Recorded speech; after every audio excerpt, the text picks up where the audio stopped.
pas dans ta vie, c'est faux. Le Seigneur dit que c'est même la preuve que tu es de Dieu. Parce que les temps dans lesquels nous sommes, bien aimés, sont des temps prophétiques, sont des temps où la Bible nous dit qu'il n'y aura que l'Église, que les véritables adorateurs, les véritables chrétiens, les véritables personnes qui se seront détournées du monde pour aller leur chercher Dieu seront persécutées. C'est pourquoi, bien aimés, vous allez remarquer que l'Église, que les chrétiens authentiques, ceux là vrais, ceux qui sont vrais, bien aimés, pas simplement ceux qui fréquentent, ceux qui vont à l'église, non. Non, bien aimés. Parce que beaucoup vont au temple, mais leurs cœurs sont loin de Dieu. Beaucoup vont au temple, mais leurs cœurs sont éloignés de Dieu.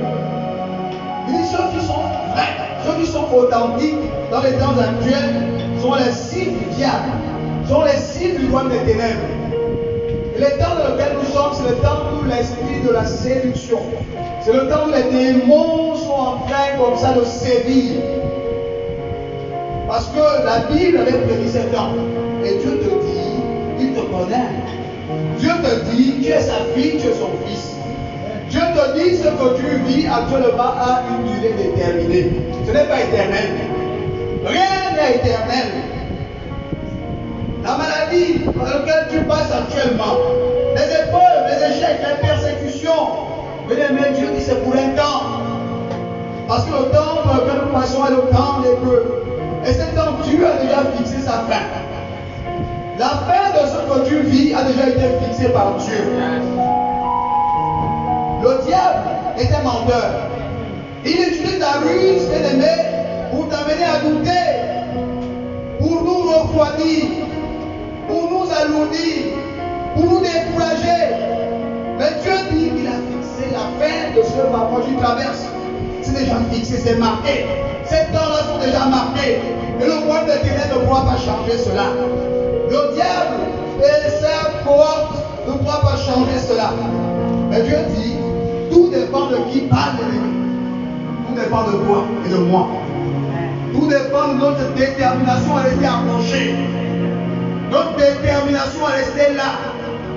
À dire, quels que soient les vents, quels que soient les marées, quels que soient les revers, mon Dieu m'a dit que c'est pour un temps. Mon Dieu m'a dit que cette maladie est pour un temps. Mon Dieu m'a dit que cette persécution est pour un temps. Mon Dieu m'a dit que cette sécheresse est pour un temps. Mon Dieu m'a dit que ces attaques de sorcellerie. Mon Dieu m'a dit que ces chutes qui reviennent encore et encore sont pour un temps. La seule chose que j'ai à faire, c'est comme le prophète Habakkuk. J'étais à mon poste. J'attendais. Il dit, reste à ton poste. Le prophète Habakkuk avait compris cela. Le prophète Habakkuk avait compris les temps dans lesquels il était. Il avait compris que c'était les temps de persécution. Il avait compris que c'était les temps d'épreuve. Il avait lui également vécu des situations dans sa chair, dans sa vie quotidienne. Mais il avait compris que c'était les temps prophétiques. Il avait compris dans l'esprit que ce temps allait arriver. Et il avait été déjà prévenu par l'esprit, préparé par l'esprit à pouvoir passer ce moment et ce temps. Et c'est pourquoi il va dire ceci. Il donne ce conseil à toi et à moi ce soir. Il dit que si elle tarde, attends-la. Si la promesse tarde, attends-la. Il dit assurément. Il donne version du certainement. Elle s'accomplira. Oh, Dieu t'a promis, bien aimé. Il t'a accompli ce qu'il t'a promis. Dieu t'a promis la restauration, il accomplira. Dieu t'a promis la guérison, il accomplira. Dieu a promis de délivrer ta famille, il accomplira. Oh, il nous dit sur le prophète Esaïe, il n'est pas un homme pour mentir, ni le fils d'un homme pour se repentir. Ce que sa bouche dit, sa main l'accomplit. Il dit sa parole ne retourne jamais à elle. Sa main accomplie, c'est pour laquelle elle a été envoyée. Elle est comme la pluie qui tombe sur la terre et qui ne va pas passer à avoir faire germer. Ça va donner du pain. Oh, bien-aimé, notre Dieu est très fidèle. Et c'est ce qui nous a cet après-midi dans mon cœur. Je déballe et dis ça à mon peuple. Qu'ils comprennent que c'est le temps. Qu'ils comprennent que c'est le temps des peuples. Qu'ils comprennent que c'est le temps de la sélection. Dieu est en train de faire un tri. Il commence le tri, c'est pas dehors. Le tri est dans sa maison. Afin d'éprouver qui sont les véritables. Afin d'éprouver qui sont véritablement sincères. afin d'éprouver qu'il aime véritablement. Bien-aimé, pour prouver qu'on aime quelqu'un d'un amour vrai, d'un amour sans intérêt, bien-aimé, c'est lorsqu'on traverse des situations. Et que malgré qu'on est dans le manque, malgré qu'on est dans la souffrance, malgré qu'on est dans des temps de doute, nous restons là accrochés. Et c'est là où on prouve notre amour. Et là, Dieu dit, il veut un peuple qui le prouve son amour pour lui. C'est ce peuple-là qu'il cherche. C'est un peuple de véritables adorateurs, qui l'adore en esprit et en vérité, qui l'adore pas parce qu'ils attendent forcément quelque chose en retour, mais qui disent, Seigneur, je m'offre à toi comme un sacrifice vivant. Père, je n'attends rien en retour, mais je t'aime. Et il fait le tri, et il utilise 7 ans. Alléluia. Amen. Acclamons pour Dieu comme il est fort. Seigneur Jésus, nous te bénissons, Papa, te rendons grâce. Béni sois-tu, Papa, toi qui es le seul véritable Dieu. Et en ton peuple ce soir est advenu en ce lieu. Car ce n'est pas pour écouter un homme, assurément. Que vais-je leur dire? C'est pourquoi je m'abandonne à toi, Saint-Esprit, afin que toi seul tu m'utilises encore ce soir comme un simple instrument. Afin de communiquer de manière fidèle, Seigneur, ta pensée. La pensée que tu as prévue, préparée pour ton peuple. Que ma chair se taise et que toi seul tu prennes le commande et le contrôle. Béni sois-tu, Père, au nom de Jésus. Amen. Amen. Et nous allons ouvrir nos Bibles pour prier, pour vous être debout. 1 Timothée, chapitre 4, au verset 1. L'Esprit de Dieu m'a mis à cœur ce soir, mon passage de base, le premier, c'est 1 Timothée, chapitre 4, au verset 1.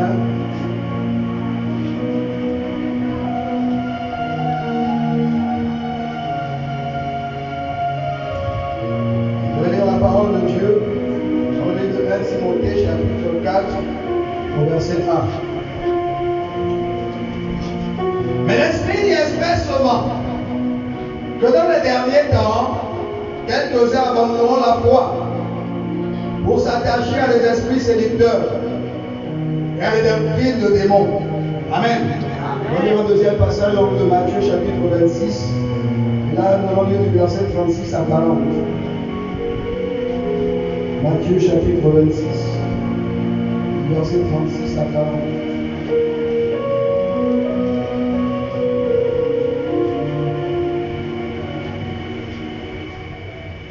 Je vais lire la parole de Dieu dans le livre de Matthieu chapitre 26, du verset 36 à 40. Là-dessus, Jésus alla avec eux dans un lieu appelé Gethsémani. Il dit aux disciples, asseyez-vous ici, pendant que je m'éloignerai pour prier.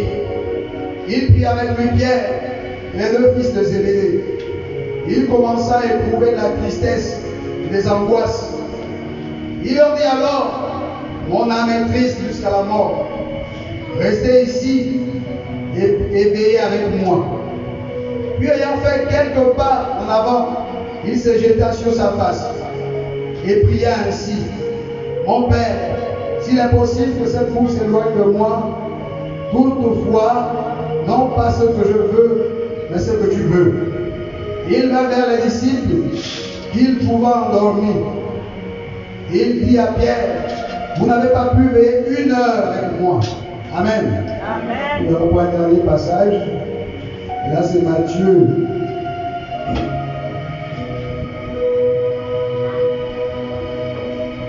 Je pense qu'on va le mettre là. Amen.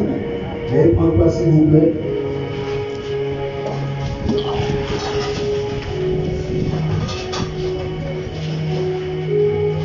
Ce matin, pendant que... Ce soir,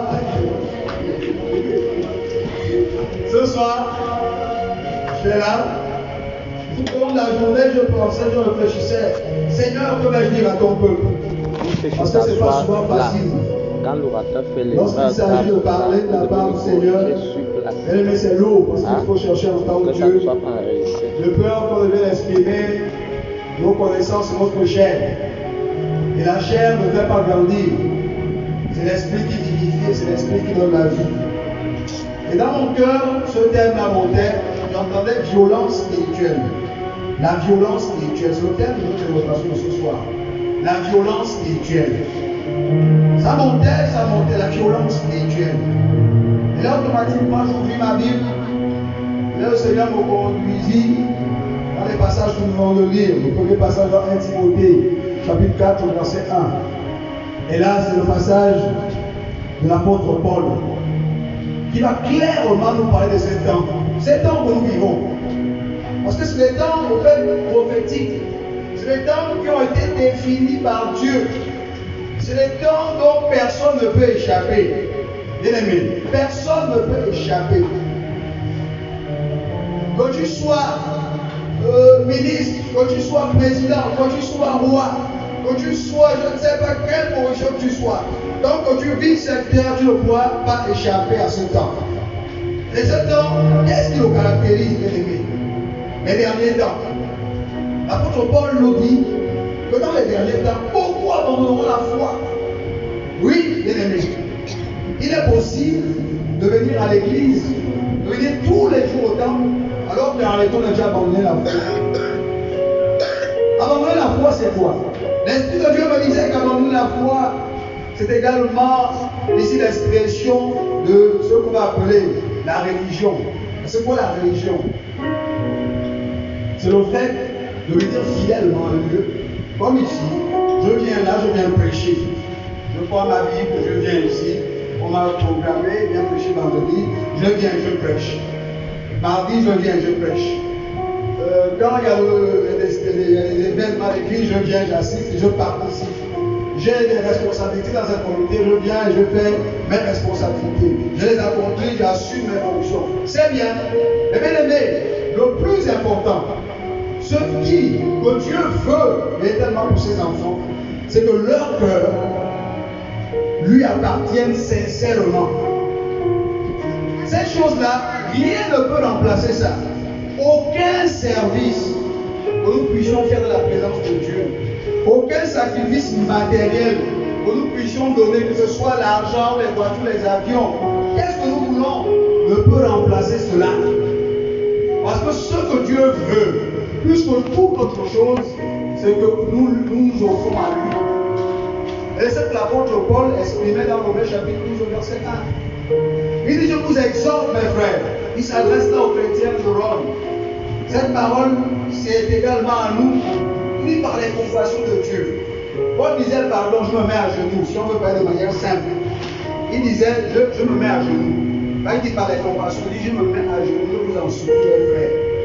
De peur que tout ce temps qu'on aurait passé ici, toutes les prédications qu'on aurait fait, tous les jours d'évangélisation qu'on aurait fait ne soient en vain.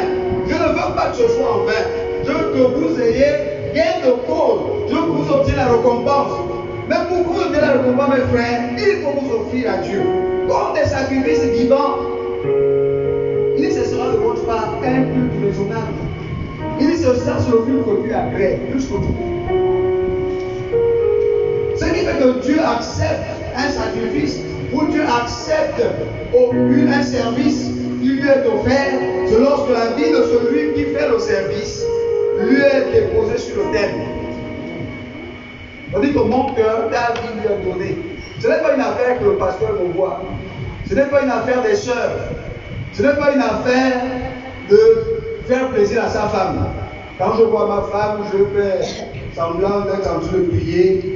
Quand je vois ma femme, je vois la Bible et tout, pour lui montrer que moi aussi, moi je ne suis pas mort spirituellement, je lis aussi beaucoup la Bible. Voilà, quand ma femme est là à côté, je fais la chambre, je prie. Quand je prie, il faut qu'elle m'entende. Qu'elle dise que oui, mon mari, maintenant il prie. Non, ce n'est pas une affaire là. C'est une affaire de Dieu et toi.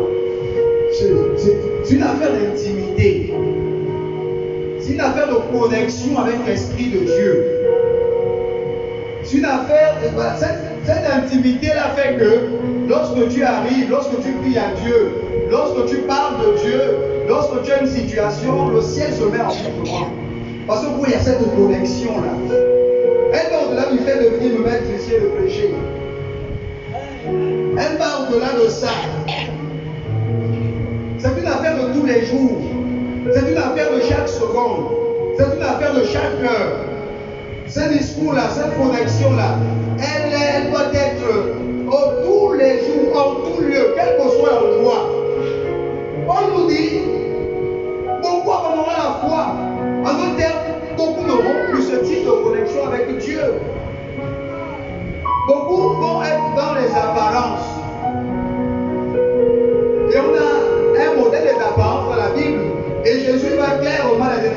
pharisiens. Les pharisiens étaient un modèle d'abandon de foi, véritable. Les pharisiens étaient un modèle d'hommes de religieux. Jésus va leur dire tombeau blanchi. Jésus dit non, regardez-moi cela. Ils portent des habits blancs, tout blanc, symbole de la pureté, symbole de la sainteté, symbole de la droiture, symbole de l'intégrité. Alors qu'au fond, alors qu'en réalité, ils n'ont aucune intimité avec moi. Ils n'ont aucune connexion avec moi. Ils sont tout simplement dans les apparences. Et Jésus leur dit, tombeau blanchi, vous appliquez strictement les règles, mais vous n'avez rien compris en réalité. Que la vie spirituelle est une vie d'esprit. Et que les vrais adorateurs, ceux qui adorent Dieu en esprit et en vérité. Qui dit esprit dit secret. Est-ce que l'esprit se voit comme ça? Ce qu'on voit, c'est le physique. Il dit esprit, ça dit comme secret. David, quand tu es dans le secret, est-ce qu'il y a cette connexion? Quand tu n'es pas ici à l'église, là, est-ce que tu pries ton Dieu? À part les jours de réunion à l'église, le mardi, l'enseignement, le vendredi, la prière de délivrance, le dimanche, le culte d'action de grâce, est-ce qu'au-delà de ça, il y a cette connexion dans le secret? Est-ce que ça existe? Paul dit, je vous dis que au temps de la fin, beaucoup n'auront plus ce tigre, ils apprendront la foi. Parce que la foi, elle, c'est ça. De cette connexion, de cette intimité, de cette proximité avec le Saint-Esprit. C'est ce rapport étroit qu'on a avec Dieu. C'est ce sentiment lorsqu'on est loin de Dieu, ce sentiment de vide.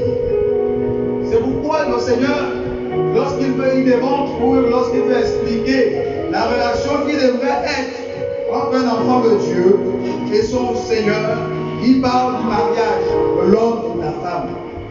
Parce que quand il parle d'intimité, ils sont un. Et je viens de vous dire que personne ne sait pas ce que Dieu a dit. Parce qu'ils ne sont plus deux, ils sont un. Ça veut dire que l'Esprit de Dieu et toi devenaient un. Parce que le Saint-Esprit, autrefois dans l'Ancienne Alliance, il venait sur les prophètes. Mais aujourd'hui, il est venu habiter en toi. Vous devez être un. Quand il te parle, tu l'entends. Est-ce que tu l'entends encore? Est-ce que tu écoutes encore cette directive? Est-ce que lorsqu'il te chuchote quelque chose, est-ce que lorsqu'il te donne une orientation, tu te soumets? Ou tu écoutes toi-même tes émotions? On dit attention, ça ce sont les caractéristiques du temps de la fin. Nous les hommes tendent à être plus à l'entendre de Dieu. Nous les hommes ne cherchent pas à écouter l'esprit. Nous les hommes restent à l'application stricte des règles.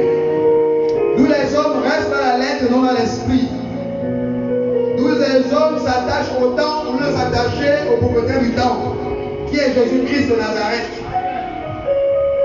Nous les hommes s'attachent au prix au lieu de s'attacher à la tête qui est Jésus. Paul dit, beaucoup attendront la foi. Il dit, ce temps sera caractérisé par un esprit de séduction et des démons qui vont aller, bien aimés. Ça ne doit pas nous étonner aujourd'hui que la sorcellerie et en le bas sont pleins. Parce que les Écritures nous avertissent que pendant les temps où nous vivons, les démons seront dans ce monde, partout, en tout lieu, dans toutes les familles. Et la première cible, ce sera les enfants de Dieu. Ils vont secouer les chrétiens authentiques. Ils vont secouer les familles. Ils vont secouer les maisons.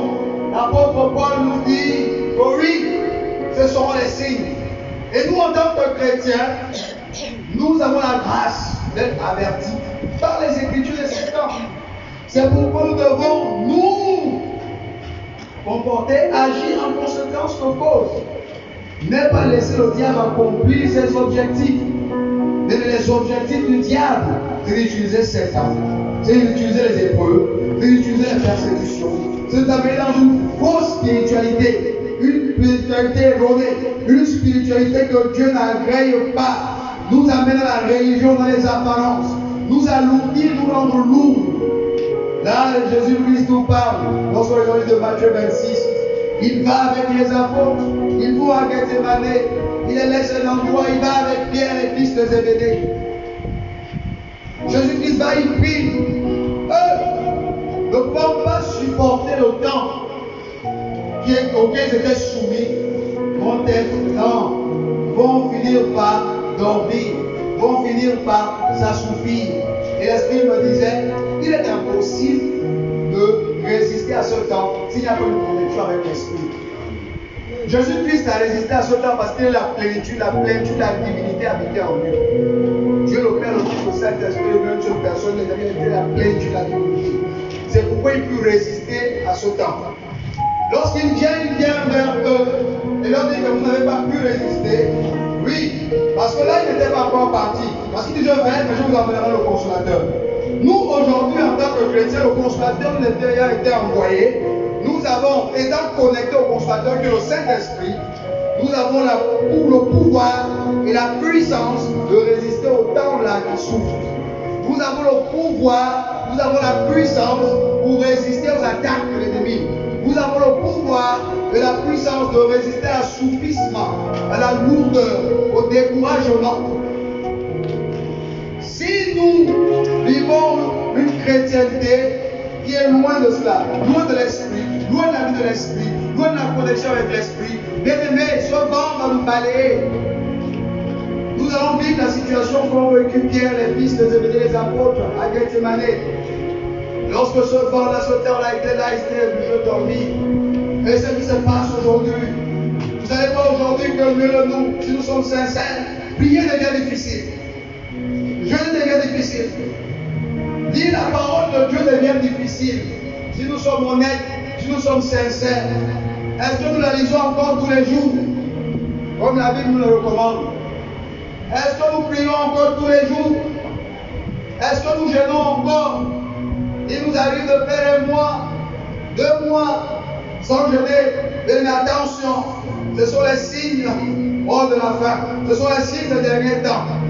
Cela, ce n'est pas fait exprès, mais c'est ces démons qui règnent, ces esprits de séduction qui ont été libérés dans ce temps de la fin, qui ont pour mission de tuer la vie spirituelle des chrétiens, qui ont pour mission de tuer les vies de prière, qui ont pour mission de tuer les vies de consécration, de sanctification, qui ont pour mission d'amener les chrétiens dans les apparences, dans le semblant, dans la peu près, dans la médiocrité spirituelle. C'est ce que l'apôtre Paul nous expliquait. Et c'est pourquoi d'ailleurs, il va dire veiller et prier afin de résister à quoi? Afin de ne pas tomber en tentation. Paul disait veiller et prier. Paul parle de cet homme. Il dit à l'église, qui est toi et moi? Parce que l'église, ce n'est pas ces murs que nous voyons. L'église, c'est les pierres vivantes dont Jésus-Christ nous parle, c'est toi et moi qui sommes l'église de Jésus. L'église, c'est la tête, nous sommes le corps. Il dit quoi? Veiller. Mais comment veiller? L'Esprit me dit ce matin, si on dit veiller, ça veut dire que je suis soumis à des épreuves. Lorsqu'il est minuit, que tu as une veillée, tu te sens attaqué par le sommeil. Ce n'est pas facile, il y a une résistance dans l'esprit. Il veille. Mais comment veiller si je ne suis pas soutenu? Comment veiller si l'esprit de force n'est pas avec moi, s'il n'y a pas de connexion avec lui? Comment veiller si l'Esprit de Dieu qui sonde les cœurs et les reins, qui sait tout, qui conduit, qui est la puissance de Dieu, qui a été mis à notre disposition pour nous amener à triompher du monde et à triompher de Satan, n'est pas en activité en nous? En un terme, veiller veut dire tout simplement être connecté à l'Esprit de Dieu. Parce que c'est de lui que nous puisons cette force. C'est de lui que nous puisons cette force pour pouvoir tenir. Lorsque le vent de la séduction souffle, c'est de lui qui donne cette force. Lorsque les persécutions se lèvent, c'est le Saint-Esprit qui est l'Esprit de Dieu qui habite dans notre esprit que nous puisons notre force.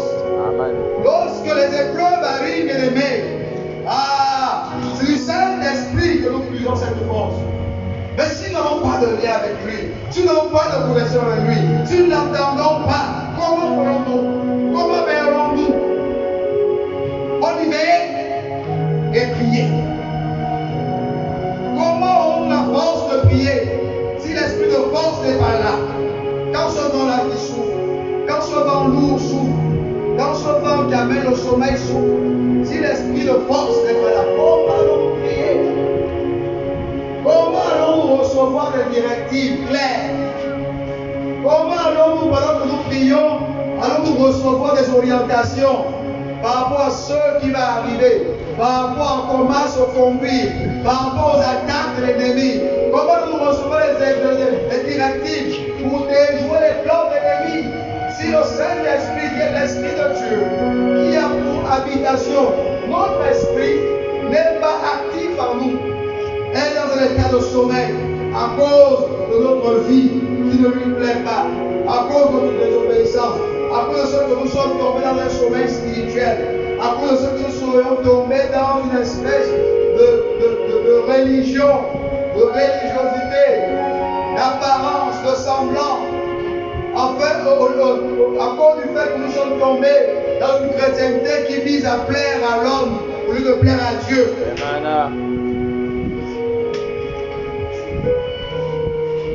Chercher à plaire à l'homme, c'est un danger. Ça veut dire en réalité que l'homme devient comme Dieu. Plaire à Dieu, Dieu veut que nous fassions tout pour lui plaire, même si ça déplaît aux hommes. Amen. C'est ce qu'il veut. Et la chrétienté, la véritable, celle-là, qui est une vie de sacrifice, c'est de chercher à plaire à Dieu en tout temps et en tout moment. C'est ça, veiller. Veiller, c'est chercher à plaire à Dieu en tout temps et en tout moment. Je veille. Il dit veiller et prier, d'accord ça. Et toi, Paul nous parle de dans Romains. Il dit marcher par l'esprit. La marche par l'esprit. La prière. Si on ne marche pas par l'esprit, pendant ces temps-là, Dieu ne sait pas comment puiser la force. Ce n'est pas parce que tu cours tous les jours que tu as la force spirituelle. Ce n'est pas parce que tu manges bien, tu manges le steak, tu manges je ne sais pas quelle nourriture, parce que tu manges le caviar. Ça ne te donne aucune force spirituelle.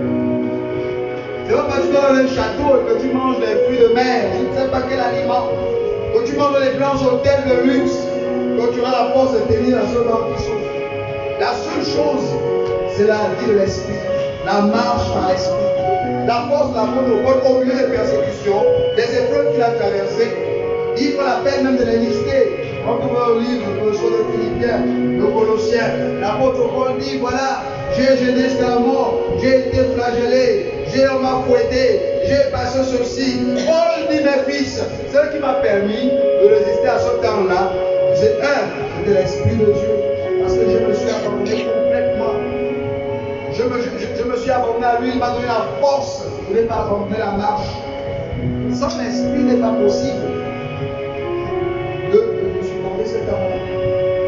On doit chercher à être vrai. On doit chercher à laisser le Saint-Esprit jouer pleinement son rôle dans nos vies. On y veiller et prier. Un Thessaloniciens, j'ai dit prier sans cesse. Prier sans cesse. C'est dur, prie. Tu es malade, prie. La persécution revient toujours, prie. La marine ne part pas, prie. Les enfants sont malades, prie. Il y a des échecs, prie. Tout le monde t'en veut, prie. Les gens ne t'aiment pas, prie. Ne te focalise pas sur ça parce que tu connais les temps par lesquels nous sommes. Tu sais que c'est le temps d'épreuve, que Dieu est en train d'éprouver. Dieu est en train de faire une sélection. Parce que notre Dieu ne donne rien cadeau. Le cadeau n'existe pas. Cadeau n'existe pas. Rien n'est cadeau sur le plan spirituel. On n'obtient rien cadeau. Il faut payer un prix. Dieu n'est pas un Dieu de paresse. Dieu, ce n'est pas un Dieu qui nous habitue à la paresse. Il veut, Dieu peut simplement faire des choses. Mais il veut nous forger. Il veut nous préparer. Il veut nous travailler. Et il nous fait comprendre qu'il faut, pour obtenir quelque chose, il faut un sacrifice. Ce n'est pas cadeau. Tu dois traverser les épreuves. Il doit éprouver. Il a éprouvé nos pères. Il a éprouvé Moïse. Il a éprouvé Abraham. Dieu éprouve toujours.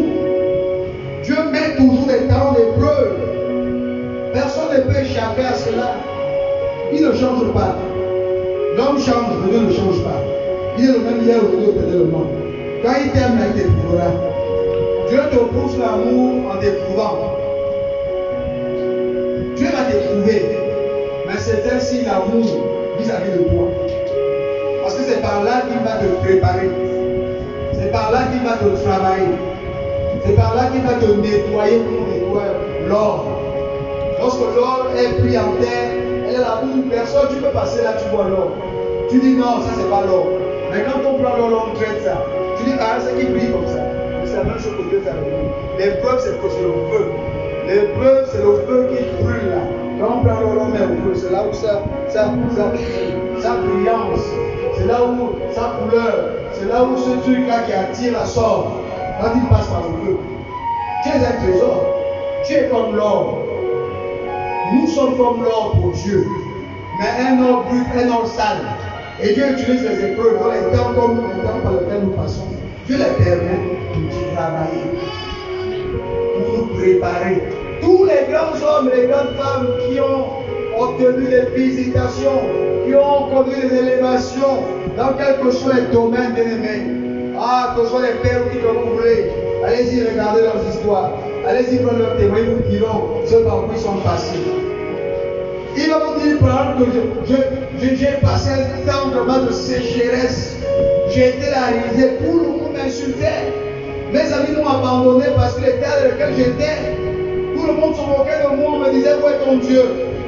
Tous les jours tu as la Bible, tu pries, mais Dieu est où? Tous les jours il va faire quand? C'est chez nous que tu viens demander l'argent, mais tu dis que ton Dieu va faire. Arrête, il va vous dire ça. Mais ce qu'ils ont fait, pour voir l'œuvre de s'accomplir, ils sont restés fidèles à leur Dieu. Ils se sont approchés. Ils savaient que le temps qu'ils passaient, c'était le temps de Dieu.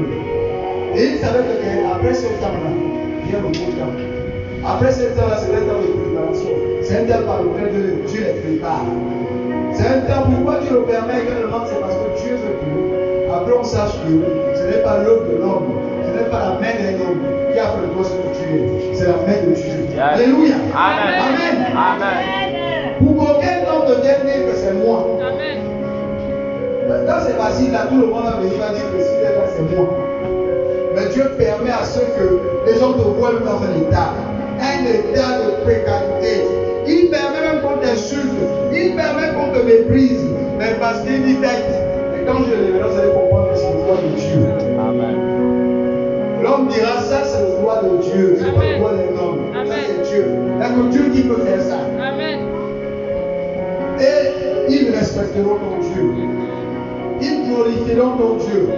Ils accepteront parce qu'ils verront ce que Dieu a fait de toi. Ils accepteront ton Dieu parce qu'ils auront ta fidélité.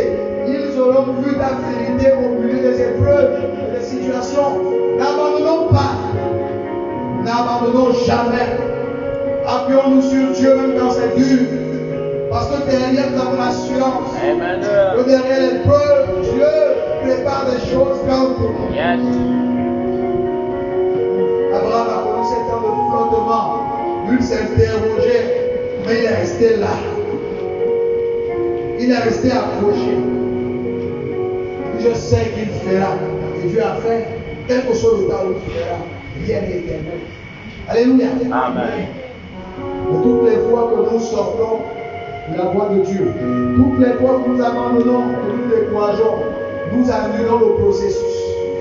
Ouais, c'est un processus qui est mis en place, qui est activé. Quand le processus est activé, la seule chose que tu as à faire, c'est rester là. Comme dit Abakouk, j'étais à mon poste. J'attendais. Si Abakouk avait bougé, voilà la récompense allait venir, il serait plus à son poste. Et si tu n'es plus là, tu passes à côté. C'est pourquoi la Bible déclare, nous demande de discerner les temps et les saisons. Il faut discerner les temps et les saisons. Parce que si on ne discerne pas les temps et les saisons, on passera à côté. Et c'est le temps que nous sommes là. C'est le temps où Dieu est en train de préparer. Parce que les gars sont la vie. Il prépare. Et la seule chose, veille et prie. Veille. Reste accroché à la parole. Veillez, me dit également. Reste accroché à la parole de Dieu. Reste accroché à la parole de Dieu au milieu des épreuves. Reste accroché à la parole de Dieu au milieu des persécutions. Reste accroché à la parole de Dieu au milieu du monde. Reste accroché à la parole de Dieu dans le chômage. Dis, je accrocher à la parole de Dieu au milieu des incertitudes de la vie, au milieu de ces choses-là qui se produisent dans ta maison, dans ta famille, au milieu de la maladie. Reste accroché à Dieu. Veille. Lis les Écritures. Nourris-toi des promesses de Dieu. Chante les promesses de Dieu. Le peuple d'Israël au désert chantait les promesses de Dieu. Ils chantaient ce que Dieu avait fait dans la vie de leur père. Ah, le Dieu qui nous a sorti nos pères d'Égypte, le Dieu qui a divisé la mer rouge en deux. Mais ce n'était pas en vain. C'était pour leur donner la force au milieu des épreuves. Chante la parole de Dieu, proclame-les. Josué 1:8. Josué dit que la loi ne s'éloigne pas de ta bouche. Mais dites-le jour et nuit, afin d'agir conforme à tout ce qui est écrit. C'est alors que tu réussiras et que tu auras du succès. Veiller, c'est aussi ça. C'est garder la parole de Dieu dans sa bouche. C'est la déclarer, la proclamer. C'est de marcher, l'appliquer dans tous les domaines, les aspects de sa vie. Dans les bons comme dans les mauvais moments. Parce qu'elle amène au succès et à la réussite. C'est pourquoi ce grand conseil fut donné à Josué. Bah, Moïse lui dit oui, Josué, ce sera dur. Conquérir cette terre. Il y a les Anakim. Les Anaks, c'est des hommes grands de taille, puissants, costauds. Tu vas les voir, ces géants. Mais si ton esprit n'est pas chargé, tu vas fuir. Aujourd'hui, on fuit au milieu des attaques de la sorcellerie. On fuit au milieu des attaques des démons. Aujourd'hui, face aux épreuves, on abandonne. Pourquoi? Parce que l'esprit est vide de la parole de Dieu. L'esprit est vide de cette substance spirituelle qui fortifie l'esprit, qui l'a fait grandir et qui la rend capable de faire face aux attaques, aux épreuves, aux situations. Elle rend l'esprit fort et le permet de résister.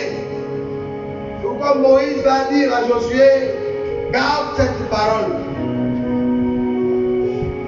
Et le roi Salomon te dit, je scelle ta parole dans mon cœur. Afin de ne pas pécher contre toi. Il scelle où dans son cœur. Ce cœur ici c'est esprit. Hein. Cœur ici c'est pas là. Le mot cœur ici c'est le mot de base en hébreu qui veut dire esprit. Quand David dit je scelle ta parole dans mon cœur, il dit je garde dans mon esprit. Pourquoi? Parce que les temps qui viennent là sont durs. Parce que mon royaume est convoité. Parce que les gens qui complotent contre moi jour et nuit.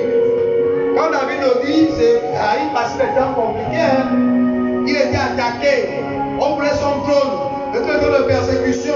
Il dit Seigneur, au milieu de cet temps dur, je scelle ta parole dans mon esprit. Pourquoi? En fait, que je ne me regarde ni à gauche ni à droite. Et que je passe avec assurance ces temps-là. Parce que je sais que ces temps-là sont déjà limités. Que tu as fixé une fin pour ces temps. Pour que je ne souffre dans cette épreuve, Seigneur. Pour que je ne panique pas. Pour que je ne fuis pas devant l'ennemi. Pour que je n'abandonne pas mon poste, Seigneur. Je charge mon esprit avec ta parole afin de passer ces temps avec assurance. Parce que je sais que devant, c'est les temps glorieux qui m'attendent. Je scelle ta parole dans mon cœur. Afin de ne pas pécher contre toi. C'est ça, veiller. C'est ça, veiller. Veille et prie. Veille, c'est ça, veiller. Qu'est-ce qui te fait veiller? La lampe de l'esprit. C'est quoi? C'est la parole de Dieu. Ta parole est une lampe à nos pieds, une lumière sur notre sentier. De quelle lampe il parlait? Par la parole de Dieu, qui est la lampe de l'esprit, qui garde l'esprit dans la lumière. S'il n'y a pas la lampe qui est la parole, mon esprit est dans le noir. Et le noir fait quoi? Il fait peur. Si mon esprit est dans le noir, je vis dans la peur. Si mon esprit est dans le noir, je ne vais résister à rien du tout. Si mon esprit est dans le noir, je serai soumis à toute tentation, à toute séduction. C'est pourquoi il faut la lampe qui est la parole. Ta parole est une lampe à nos pieds, une lumière sur notre sentier. Mais il ne parlait pas du sentier physique. Il ne parlait pas de ce sentier-là par lequel nous passons pour aller au travail ou à l'école. Mais il parle de son esprit, son frère lui. Il dit que oui, là, c'est ça qui éclaire ma voix, qui éclaire mon esprit. Je suis éclairé, je vois clair, je comprends les saisons, je discerne les saisons grâce à ta parole. C'est pourquoi face à ce que je vis, c'est pourquoi face à la maladie, c'est pourquoi face à l'épreuve, c'est pourquoi face à la sorcellerie qui sévit dans ma famille, je ne panique pas, je reste serein parce que mon esprit est éclairé par ta parole. Les gens ne me comprennent pas, les gens s'étonnent pourquoi je ne panique pas, les gens s'étonnent pourquoi je ne tremble pas, les gens s'étonnent pourquoi je ne cours pas ça et là, pourquoi je ne crie pas mes problèmes ça et là, mais parce que je suis éclairé par la parole. C'est ça que le roi nous fait comprendre. Lui et Paul, c'est le même esprit. L'esprit est là. Paul et le roi David, que ce soit même le roi Salomon, ayant vécu des époques différentes, et quand on les écoute, on retrouve ici le même enseignement. Parce que tout simplement, cet enseignement vient de l'Esprit de Dieu. Dieu ne change pas, il ne ment pas, il ne se contredit jamais. Ces hommes-là étaient des hommes d'esprit, étaient des hommes spirituels. S'il n'y a pas ça, si on ne veille pas, il n'y a pas de victoire possible. La victoire n'est pas possible. Elle n'est pas possible. C'est une affaire personnelle. C'est une affaire personnelle. Ce n'est pas une affaire de plaire à quelqu'un. Ce n'est pas une affaire de plaire à ta femme, à ton mari.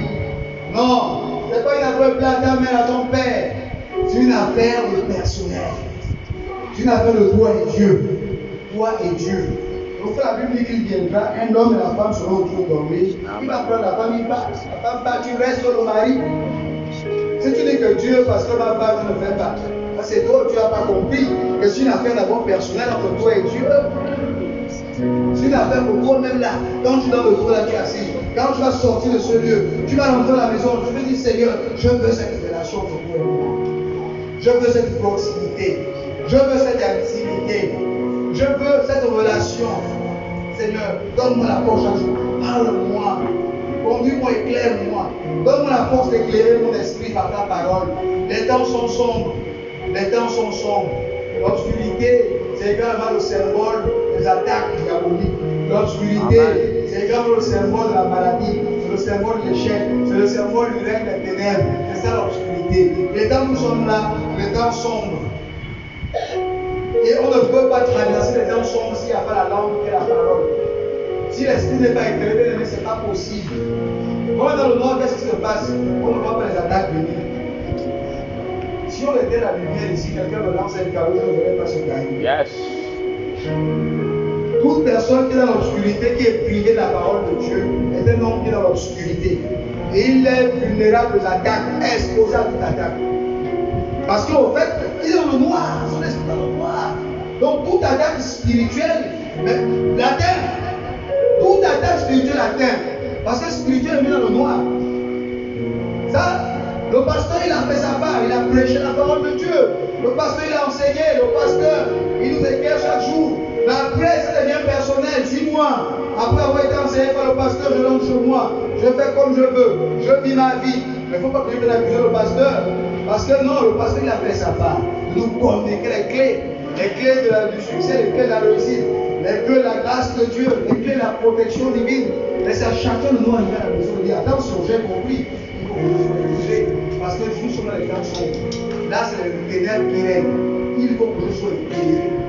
Et c'est ta responsabilité personnelle de nourrir ton esprit chaque jour. Aime la parole plus que le pain. Matthieu 4:4. Il dit, l'homme ne vivra pas seulement de pain, mais de toute parole qui sort de la bouche de Dieu. Il ne vivra pas seulement de pain, de manioc, de foufou, de poulet, la queue, le caviar. Il dit toutes ces choses-là. Hey, non, c'est de toute parole qui sort de la bouche de Dieu.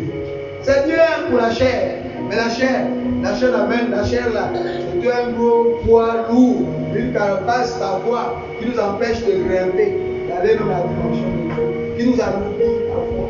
Oui, il faut la nourrir parce que sur le plan physique, mais elle doit être la priorité. La priorité doit être la nourriture de l'esprit.